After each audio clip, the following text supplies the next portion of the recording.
Well, hello everyone. I'm glad you're here. I'm glad we're here. Tell me about your weeks. What's been going on with you? Me? Go ahead, Ramie. Any of you? Okay. I moved into my office. Whoop whoop. And we're gonna shampoo the rug tomorrow. I'm pretty much in, and I have 2 clients. Nice. Oh, that's awesome. Yeah, he wrote an article about me, which was pretty well done, and from that I got the two clients. So that's pretty cool. That's exciting. And Jessica, I'd love to. Huh? I said that's exciting. It is. I'd like to take you there, Jessica, sometime if When you I got time. When I get back, Yoga patch. I'll have to look it up on Google Maps. Yeah, and see where it's at. Yeah. Yep. And so that's that's good. And I'm talking to a man who sent me some literature at home, and he makes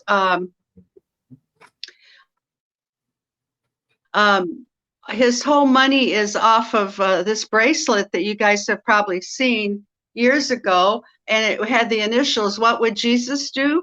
Do you remember that bracelet? Yeah, I remember those. It would have WW. Yeah. And so I don't know what he really does, but he offers the Jesus Christ diet, which is intermittent fasting. And people, right. We were just talking about that. And he goes into it. He was saying that nobody talks about fasting because what's there to talk about? You're not selling a product. You're not selling food. It's, not talked about because there's nothing to talk about, except he says that you eat twice a day, like Carla does. And there's 5 hours in between. He eats at 12:30 and 6:30. He's lost all kinds of weight. He's healthy, all the benefits. Okay. So, what he suggests in the interim of 5 hours is that you pray and you meditate when you're going through the difficulty. So I'm reading all his literature, and it goes on and on and on about not eating sugar. I mean, he's a health nut as well. But I called him because that's I like that. I could call the owner, and he's from some little town in Kansas outside of So hold on. And so anyway, I called him and I said, I don't know what all this is about, but I want you to know I'm a meditation teacher. So if I could tap into your World Wide Web of clients, because he's been doing this for quite some time, I would love to be the teacher.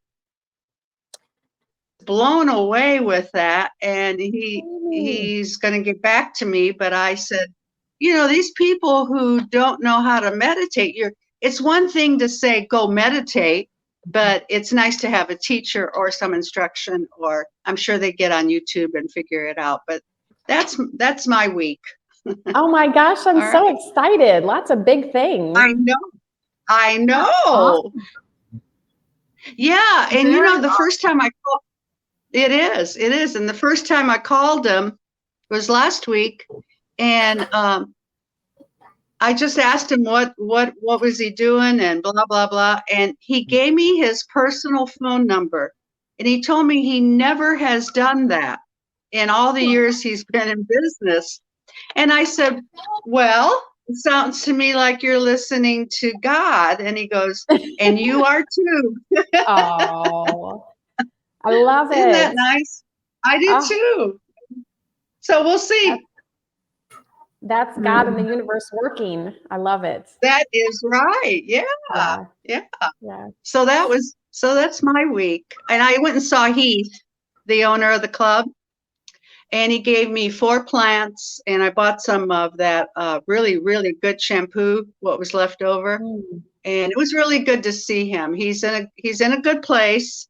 He's going to continue working on from Kansas City Wellness Club, but he's going to do everything virtual. So I'll still be the life coach and meditation teacher, but it'll take a minute to set that up. So I don't know. I don't know how he's going to do it, but he's creative. You know, he's pretty creative. Yeah, he is, isn't he? Yeah, yeah, and very well spoken. Yeah, very well. So it was nice to see him, and we're going to clean out the place maybe next week. He has to get a big old storage unit. You know, he's got lots of stuff, but he was open all day yesterday because he was selling stuff. So that's good. I need to give him a call. Right. I talked to Onani yesterday. Where's she? She is in Durango, Colorado right now. Oh, nice. What's she doing? Visiting family right now. With family. Yeah, Carla's a former client we had at the club. And then she would have, we met there, but she would always invite us to her fires outside. She would always build a fire and put chairs around it. And we would sit and you know, chat. And yeah, she's all a cool energy, lady. Health stuff. Yeah, all this kind of stuff. Yeah. Oh, very good. I just wanted to insert for other people listening. I don't know how much will come through. That'll come through. I have my little granddaughter, and she's 2.5, and we watch her most every Fridays, and I'm so thankful for that. But Grandpa's entertaining her right now. So anyway, if I have to jump off for any reason, that's probably why. So anyway, that's what I'm doing today. So we're inserting youthful, innocent energy into the podcast today. Sweet. Yes, we are. Occasional screaming, 2-year-old. Yeah, you're home. Yep, I got back to Kansas City yesterday, just temporarily. I've got one of my granddaughter's birthday party tomorrow, and then my birthday party on Sunday. So, oh, happy birthday! Thank you. Thank you. Where are you going to have the party at? Well, I think we're gonna. No, I do need to go visit them, but I like taking my kids to the movie theater. It was kind of one of our like yearly things when they were growing up, even though I didn't have a lot of money. It's just to me, it's a fun environment. Like you go and you take your snacks and you sit there and, you know, all the big movie screen. So we still try to do it once a year. We missed last year. So I think the last time was 22 because I was gone so much last year. So I'm excited. We're going to go watch a movie, all the adults, kids, and I've got a babysitter. My niece is babysitting all the grandkids. So nice. Yeah. What movie did you see? So they picked Argyle. I don't follow what's going on, and you know, since COVID and everything really changed as far as like movie theaters and in-person stuff. It doesn't seem like there's really a lot of like big, exciting to me movies going on. Yeah. You know, they've got the Netflix stuff going on now, and there's so many online places to see movies. The theater isn't. Yeah, but anyway. I did. You know, do you know who you guys know who Terry Gross is? Mm-hmm. She's been on NPR for years and years. She interviews people, and she was interviewing Emma Stone, the actress. Mm-hmm. And she won the Emmy for Poor Things. It's a movie. And she was just saying how when she was growing up, she had nothing but panic attacks. And her parent, I mean, you know, violent ones where, I don't know, she wouldn't get violent, but the headaches and just the whole panic attack. And she said the reason she talked her parents into moving to LA so she could become an actress, because she did a little play at school and she realized that acting was her answer to panic attacks, because acting brings you in the moment. It was really an interesting interview. And her parents had the money and they believed her. I mean, that's pretty incredible. I don't know where she's from, but the movie is Poor Things. Maybe your kids know about that one, but it's supposed to be really good, I guess. Poor Things, yeah. So that's pretty interesting. Yeah, that is. You never know somebody's backstory, or a lot of the celebrities do deal with a lot of anxiety. Yeah, stuff. Yeah, whether it's poverty or anxiety or family issues. Yeah. This guy who wrote the article about me at the yoga patch, he was just telling my backstory, and then he got into hypnotherapy, and he was saying, he gave examples that I've never even given. What if you're an animal lover and you hit a deer? How traumatic that would be. I never thought of that. And he went on, and PTSD, all the things that cause anxiety, come on in for a hypnotherapy session, because pretty much you can get rid of that. And I thought, wow, that is so cool. He gave good examples. Ones I never had. Yeah, it is. Yeah. I thought, wow. Yeah. Well, so good for I know. you. Yeah. I was just thinking your example there, or his example, reminded me of, to most people, it wouldn't have been traumatic, but I don't know, I was probably 9 or something, and I even knew it was going to happen. But the plan had been to cut down 2 big trees in our front yard to put a garage up.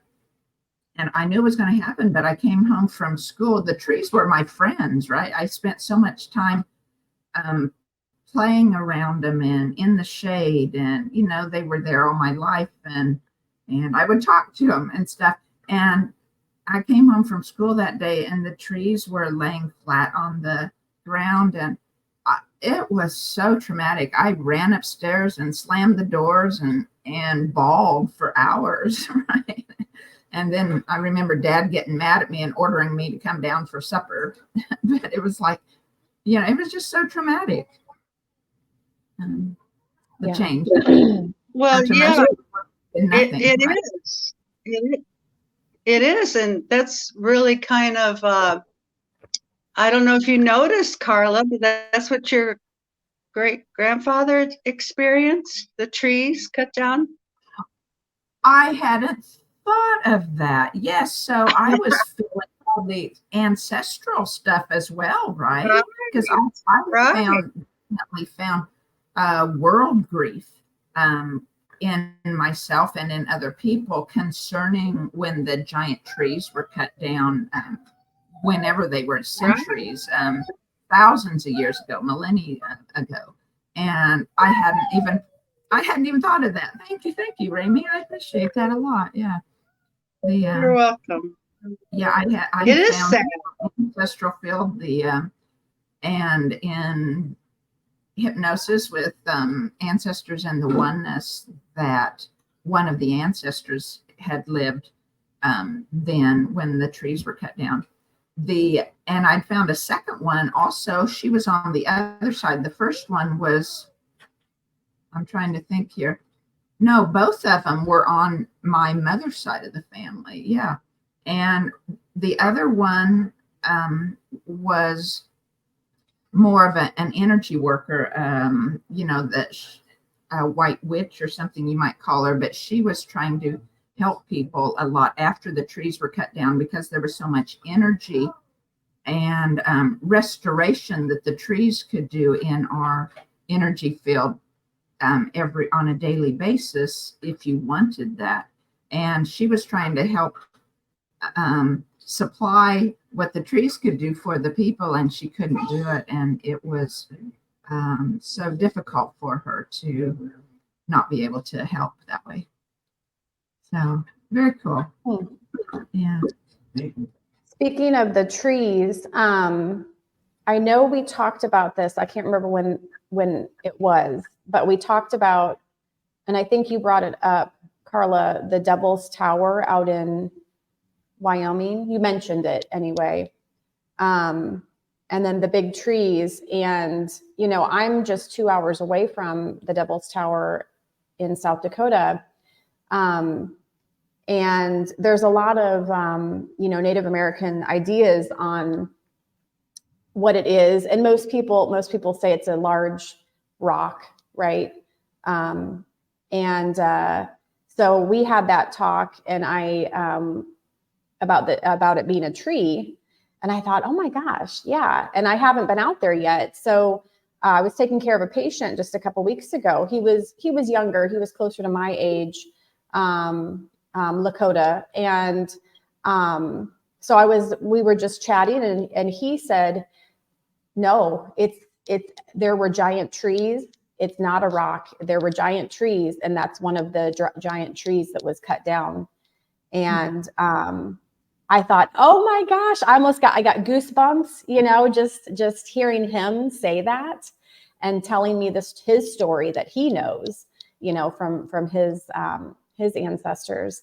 And so I'm going to go out there. I'm going to go and see it. And he told me to go out and burn sage and something else, burn, and I said, yeah, I'll go out there and I'll pray and offer that up. So I thought that was super cool. I mean, just synchronicity for me. Yes. It was amazing. Well, and I've been able to visit one of the giant trees that were cut down, and I was close enough so I could put my hands on it, and definitely it was tree energy. It was like strong energy shooting right up. And so, yeah, no doubt. Where was that, Carla? Outside of Denver. Outside of Denver. Okay. Oh, yeah. I'd love to just explore those places and just be able to feel the energy of what's going on there. But anyway, it was just that was a cool experience, and it took me back to the conversation that we had. And so I'm going to go out there. I'm going to plan on going out there and yeah. Awesome. Feeling the energy. On my bucket list, I guess, so to speak, or my intention list to I would like to travel the world, actually, to many of the big trees, the giant trees in many places, right? Just to see. And do you have a list of where some of them are? No. Okay. No, not at this point. I could find a list, but they're all over, really. They were all across the world. So, yeah. I believe there's even some close to where I grew up, within a few miles of there, but I haven't had made the time yet to go there. Yeah. I'd love to see a list, because that's something I'd love to see too. I'd also love to visit, how they destroyed a lot of the large bells, the huge bells that were there for, and I'm still learning all this, but the sound and vibration, and there's thoughts that, the sound from those helped to create the pyramids and stuff like that. I'd love to go and see some of those bells and just be able to experience that and just see them. I think that's cool. Yeah, good point. Now that reminds me, I was listening to this gentleman, what's his name? Robert Edward Grant has a podcast. Yes. Do you know him? Yes. Yeah, he went to Egypt in December, and he took a group of people, and they decided not to use cell phones during the visit to the pyramids. What they discovered was, because his vibration is higher, every year it gets better. They went in the pyramid, and they have looked at this painting of The Last Supper by Da Vinci. This time they saw images in the painting and what they were, and they represent the same picture that he painted in the pyramid, on all sides of the pyramid, the north wall, the east wall, the west wall. They've never seen it before, but it's been there all along. It's just that his vibration is higher now that it's plain as sight. Oh, and that was so fascinating to see. So, yeah, if you can check it out, it's his newest podcast. I forgot what it's called, Pyramid something, but yeah, that's pretty cool. Yeah, Discover, I think. seeing what you don't see. Yeah. I think that has something to do with the pineal gland, correct? If I Right. just opening up the third eye, basically. Right. And there's more to the story than what I'm saying, but it's pretty obvious that once he points it out, and he shows you all the hieroglyphics in the pyramid, and yeah, it's pretty incredible. And I forgot, but it's gonna trickle. Well, it is not trickle down, but it's filtering out to all of us, especially in this year. Like February is supposed to be. Have you guys had the chance to listen to Pam Gregory, the astrologer? Yeah, today's the new moon, and she just goes on and tells what she expects, and just in April, the big shift, and just it's exciting to listen because she studied astrology for decades, and so it's not like she doesn't know what she's talking about. She's pretty clear on the energies, and that's exciting to listen to. Yeah. Yes. I've been working on a project for several months, having to do with the pineal gland. I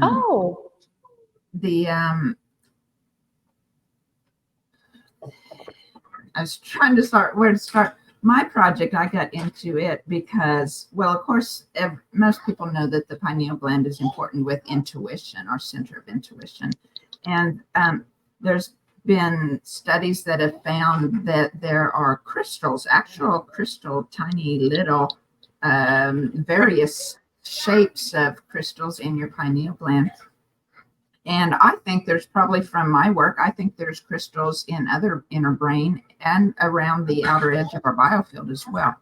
But anyway, so I've been working on a project where I tune all the crystals that may be in your body and other places that I've been shown through hypnosis and meditation to tune to. It amplifies our outer membranes so that our biofield becomes like an illuminated womb. And because every organ that's in our body also has its energy in the biofield, then I tune the placenta energy in the field, and that releases the trauma of most people have way early separation from the placenta, and the trauma from that, as well as dormancy from going the whole person's life without knowing that it's there, without knowing you still have that connection. And so then when I pour the energies released from the placenta, into the third eye, is to go along with the pineal gland, then I have found that what I would call angel energy comes in through the crown, and at the same time, and it's as if the angel represents, or I should say the placenta represents our connection with the angel. that is supposed to be with us. I know some people call it the higher self or the twin flame. I've experienced the angel as a separate energy or a separate being. So until I experience it differently, I'm calling it an angel, but I just wanted to say that in case other people think of it differently and could relate to it that way.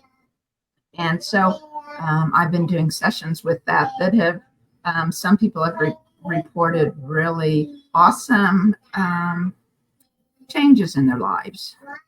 And so that's been great. And so I've been working on that, and I hadn't announced it yet. I was getting ready to very soon announce that to people, but a number of my clients have done it, and it's a really beautiful thing. The energies are so great. Yeah. I love it. And because it's a new pathway, well, it's a restoration of our old pathway, really, but we haven't used them for so long that it needs repeated tunings in many ways. And so I've been working on recorded sessions as well. They're not available yet, but so that someone could maintain it themselves afterwards too. And I found you can do it by attention, but it takes like daily concentrated attention, and I forget. So I wanted to do the recorded sessions then to help be something people could come back to for an extra boost of continuing to amplify those energies within you. Yeah. Oh, I love it. Isn't this all so cool, you guys? I just love it. All this exciting stuff. I use it when I call in the higher self. Mm-hmm. I use the light to turn on the crystals or open them up or whatever is possible. Yeah. Well, I haven't heard back from people, but they're just like, they're surprised that I was, like, whoa, I didn't know you can call on the crystals, but you can, Yeah. Well, in the same way with the placenta, you don't have to have a biofield tuning to restore those energies. But I did it by attention or my intention. But because my biofield in my body energetically was not prepared for it, it was like I wasn't dizzy, but I was really, I used the word discombobulated. I think that's an old Red Skelton term from. I use it a lot. And or disassociative from my body, kind of like, so that sometimes you feel that when you're sick or something, where your mind and your body aren't quite on the right track or together. And that's how I felt for several weeks after I had done that. And I was tuning myself helped, but it didn't, it came back. And then I had a hypnosis session with Ramie, and she had mentioned the inner brain crystals, and it was like light bulbs went off in me. And it was like, so then I find out in hypnosis then that the next time I do a session on someone, I'm going to be showing exactly what I need to tune. And so that's what I've been tuning in myself and others than just what I was showing, to keep your energy in your body and your biofield illuminated, to amplify those energies so that you can make the most use of in feeling and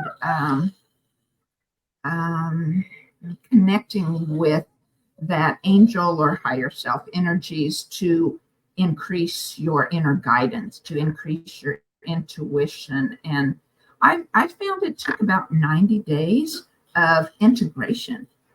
And since that time, I seldom hear the angel talking to me. Once in a while, but not very often. Most of the time anymore, it's this inner knowing and inner strength, as well as higher guidance of not just intuition, or I guess you'd call it a part of intuition, to know what to do at the right time, or know what is right, know the next step, to be able to tap into my own spirit's desires to know that better. It's been very helpful, and I've had other clients say how what a big difference it's made, and them being able to move forward in things that they hadn't before.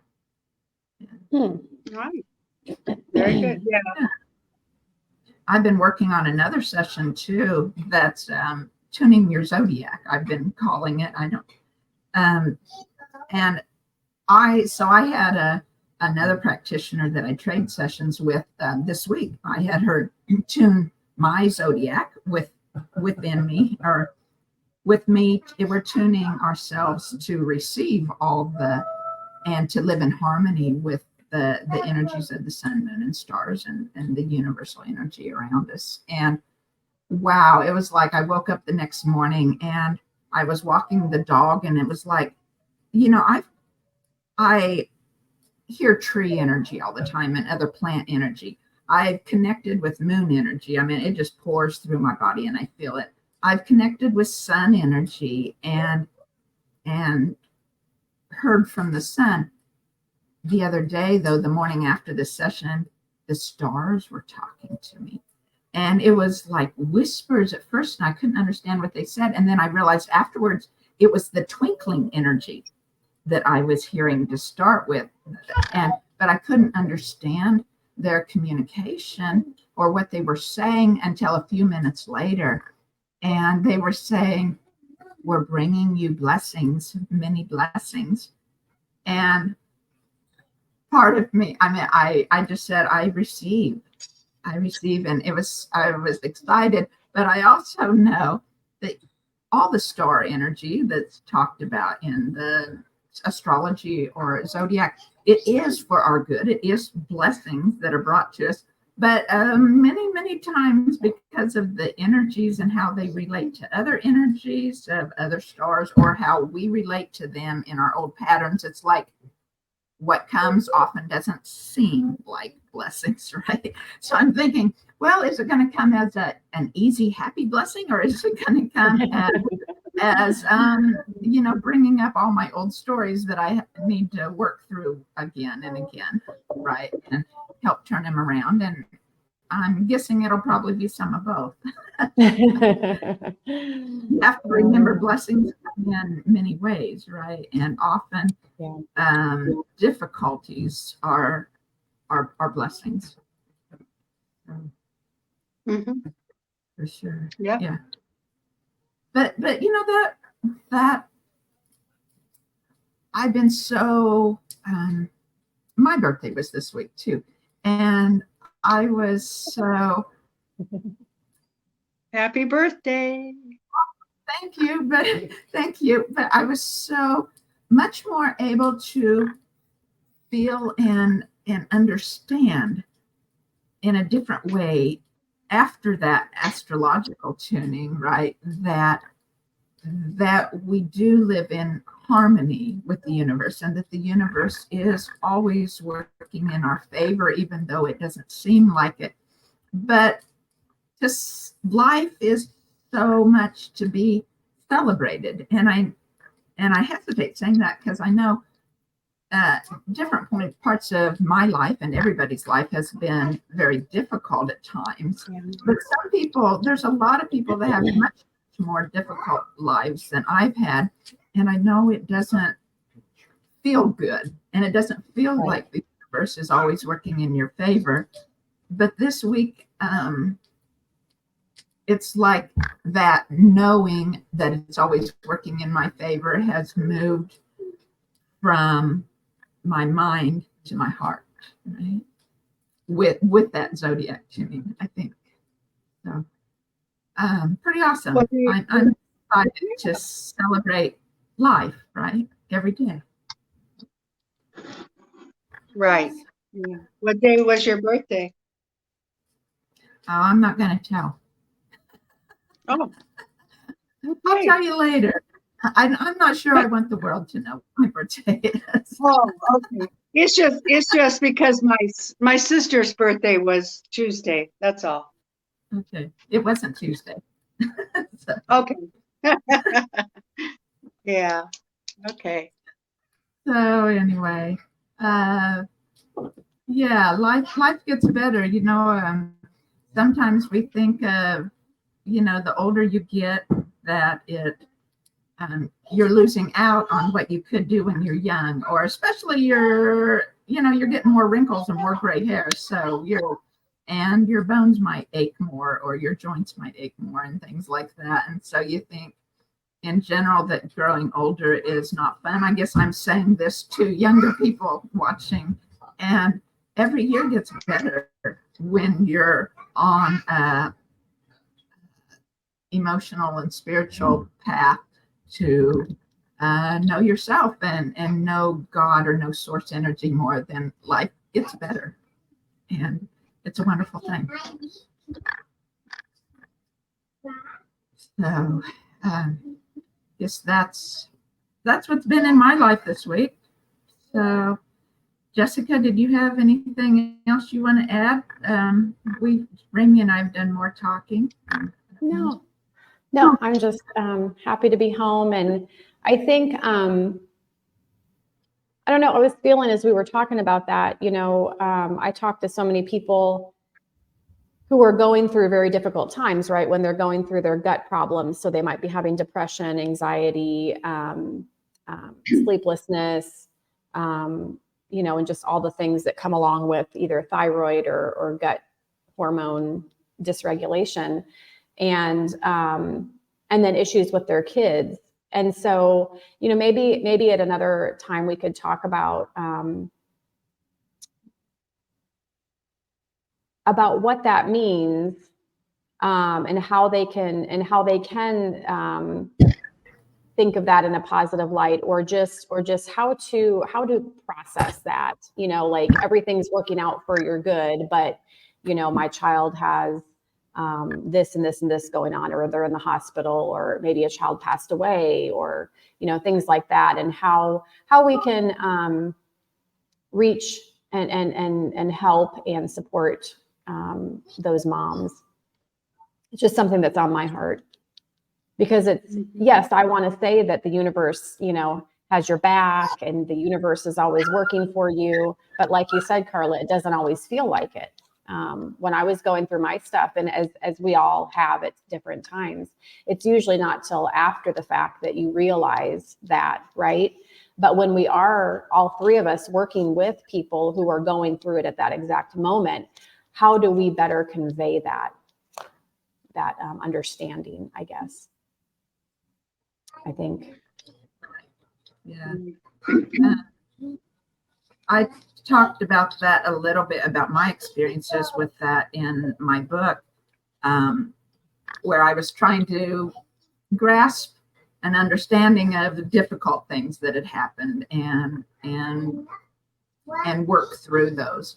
And my dad, who had died many years ago, he was talking to me, and he had said, he brought me to a memory of when we were kids. We lived on a farm, and my mom still lives on the farm. And at some time there had been water that covered the field, because there were seashells and also arrowheads from Indian encampments and things. So every spring or summer, when it was disked or plowed up, and we would go there as a family in the evenings and walk through the plowed fields and try to find nice arrowheads or seashells and things. And my dad had said, do you remember when you were a child? And we would walk down the path and try to find seashells and arrowheads and things. And the memory was so real. I could feel the hot sand on my feet, walking down the road, and I could feel sweat trickling down my face, and stepped into the field, and I could feel the difference, the roughness on my bare feet walking through the plowed field. And I had found an arrowhead one time that was in good shape. And, because we found lots of seashells and lots of broken pieces of things, but once in a great while you would find a big shell, or you would find an arrowhead that was almost intact. And it was like that was our prize. And that's what my dad said. Remember when we would find an arrowhead and that was your joy? He said that as I'm working through my crap, right? He didn't say crap, but as I'm working through what I was trying to gain spiritual and emotional understanding on, and he said, this little growth along the way that you make every day, in progress in different ways, that's like those seashells that you find. But he said, one day you'll find that arrowhead, and you'll feel that joy. You'll rejoice. And then weeks or months later, in working through grief and discomfortable feelings, so to speak, in relationships and different things, it was like, aha, I realized that one of the most painful time in my life was my greatest joy, because in feeling separated at that time, and I was a baby in the womb, right? My parents always loved me and took care of me. They weren't quite ready for another child yet. They had one, and they wanted more time to pass before they had another, and bam, they were pregnant right away again, and they weren't ready. And so as an infant, I had found this through hypnosis, that of all those feelings and terror I felt, because you're feeling you're not worthy, or you're scared that you're not wanted and things. So you're feeling this great separation. And all I wanted was to go back in the oneness where I had been, to be part of that love and joy again. And then as I grew in the womb, things changed quickly. And, that was kind of forgotten, but it presented a core of fear and doubt of self-worth and things within me. And when I realized that pain from that time caused me my entire life to deeply seek a relationship with Source, with God, with Universal Spirit, however you want to do that, has always, that deep pain always caused me to grow spiritually and have that deepness within me. It's my greatest joy, right? The deepest pain. And it was a big lesson that I learned, that I don't always remember when I'm going through tough times now. But to me, that was the lesson I learned, that our deepest pain is that prized arrowhead. It's our greatest joy. Eventually, we can find that. Thank you for sharing. Yeah. Thanks for listening. So, Ramie, would you want to lead us in a meditation to close? I'm a little sure. Do it. It's okay. Let's do it. Let's do it. Okay, so feet flat on the floor and back straight, and close your eyes. And let's take a big deep belly breath. Hold it at the top, hold, and then slowly blow it out through your mouth. Let's do that again. Inhale, big belly breath. Hold. And slowly exhale out. Letting go of all your tension, all your anxiety. And let's do that one more time. Inhale, big belly breath. And let it go. Okay, go inside your body. Feel your body. Feel it go down, down, down, down into oneness. Connect yourself with all that is. And notice where you feel it in your body. Could be your gut, could be your heart, could be your throat, could be the third eye. But connect. And feel how you feel. Let go of all tensions, all anxieties, all that doesn't serve you anymore. And let's go to the third eye, right in the middle of your head. And there are crystals there. What?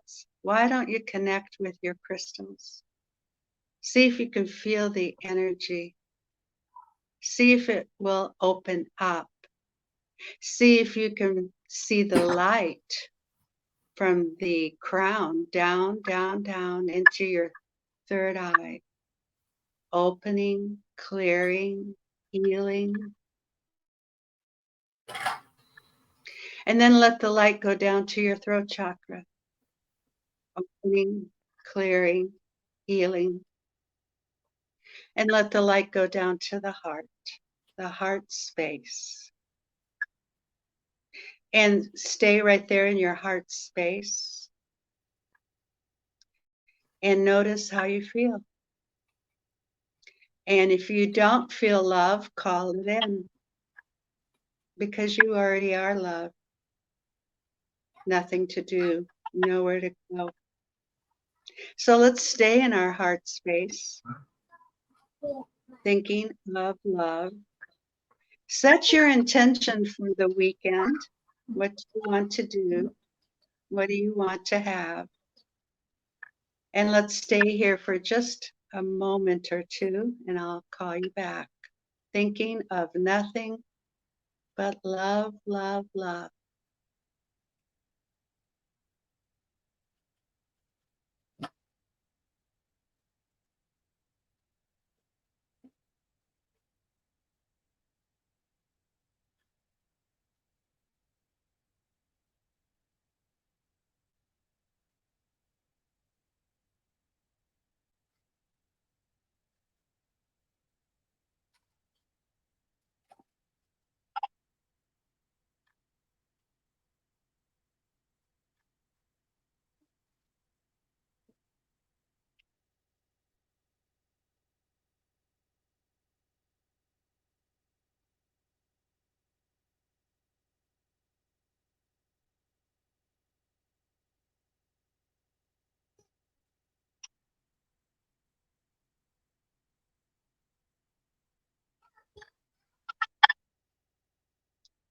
And before you come back, I want you to send this love to the solar plexus, the sacral chakra, it's right below the belly button, down to the root chakra, down your legs and out through your feet, down, down, down, into Mother Earth. Anchor this good energy into Mother Earth.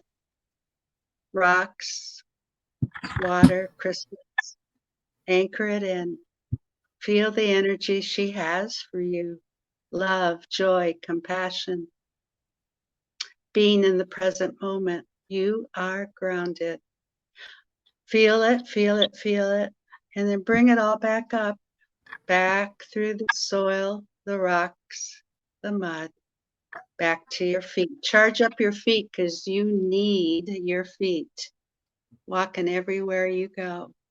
And then back to the calves, the thighs, the tailbone, the spine, back to the head, and then out through the crown. You are grounded. All right, come back to the heart. Open your eyes. And welcome back. Beautiful. Good to see you guys, and thank you again, everyone, for watching, and just sending you our love.